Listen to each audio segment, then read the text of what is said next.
ایک شخص مولا علی علیہ السلام کے پاس آیا. آپ میں سے جو والدین نہیں ہیں وہ یہ مت سوچیں کہ ہم تو نہیں ہیں، آپ کسی کے بیٹے تو ہیں، کبھی نہ کبھی بن جائیں گے، آپ کے گھر میں کوئی نہ کوئی بچے بھی ہوں گے. مولا علی علیہ السلام کے پاس ایک شخص آیا اور آ کے کہنے لگا، حضور ایک درخواست ہے کہ میرا بیٹا بہت نافرمان ہو گیا، بادب ہو گیا، گستاخ ہو گیا. یہ بڑی غور طلب بات ہے، میرا کہنا نہیں مانتا ہے، عجیب و غریب الفاظ جو ہے اس کا اظہار بھی کرتا ہے. تو مولا علی علیہ السلام کہنے لگے کہ تمہارا بچہ وہی تو کرتا ہے جو تم نے اس کو سکھایا تھا. تو ایک دم حیران ہو جاتے ہیں. تو مولا علی کہنے لگے کہ جب وہ چھوٹا تھا تو تمہارا رویہ کیا تھا اپنے بچے کے ساتھ؟ کہتے رویہ تو میرا بچے کے ساتھ ٹھیک تھا، لیکن میرا لہجہ بڑا گستاخ ہوتا. تو کہتے اس نے وہی تو سب کچھ سیکھ لیا تم سے.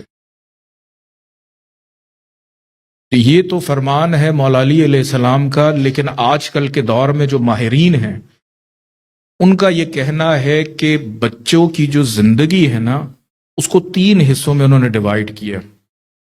3 7 سال، ایک پہلے 7 سال، ایک دوسرے 7 سال اور ایک تیسرے 7 سال. کہ پہلے 7 سال بچوں کو گود میں اٹھا کے رکھو، دوسرے 7 سال بچوں کو غلام بنا کے رکھو، اور تیسرے 7 سال بچوں کو دوست بنا کے رکھو.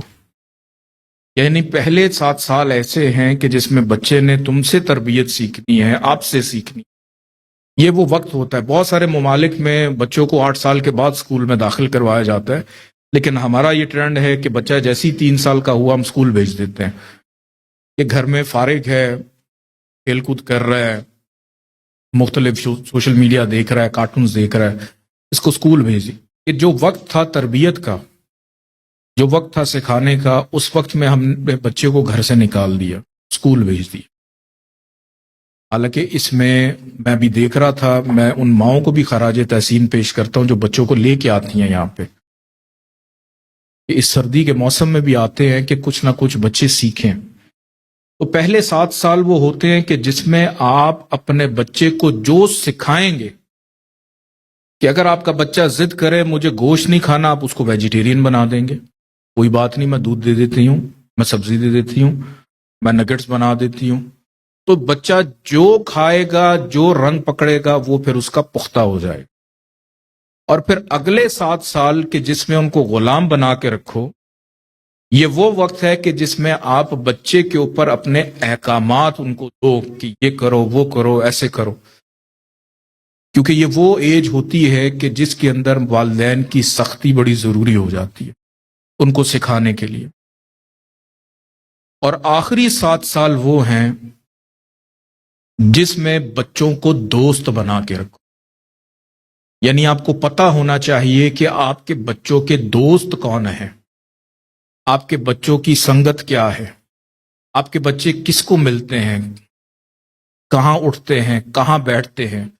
اگر اس وقت میں اپنے بچے کو 14 سال سے 21 سال کی ایج میں آپ نے دوست نہیں نہ بنایا تو وہ پھر اپنی دوستی اور اپنی کوئی چیز، آپ کے اور میرے مولا کا یہ فرمان اتنا خوبصورت ہے کہ ہر شخص کا دین اس کے دوست میں ہے، کہ وہ دوسرے میں اپنا دین تلاش کر رہا ہوتا ہے.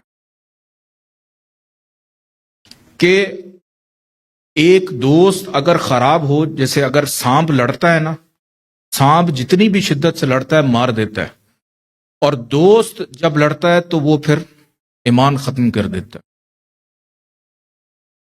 کہ شیخ سعدی اپنی ایک وہ حکایت میں لکھتے ہیں کہ میں ایک حمام میں چلا گیا، وہاں پہ ایک مٹی تھی، اس میں سے بڑی خوشبو آ رہی تھی، اور میں نے جب اس کی خوشبو دیکھی، سونگھی، تو میں نے مٹی سے پوچھا کہ اے مٹی تو کیا ہے؟ تو تبسم ہے، تو نسرین ہے، تو کس کا صفوف ہے کہ اتنی خوشبو آ رہی ہے تیرے میں؟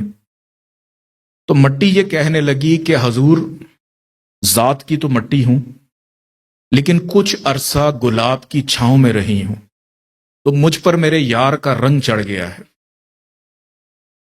کہ جس کے سائے میں یا جس کے ساتھ آپ رہتے ہیں اس کا سایہ، بلکہ یہ مثال میں نے پہلے بھی دی تھی کہ گلاب کا پھول ہے نا، اب گلاب کے پھول کو جتنا مرضی برا بھلا کہیں وہ خوشبو دینا بند نہیں کرتا، اس کی فطرت میں ہے۔ تو جو فطرت میں آئے گا وہی چلتا رہے گا۔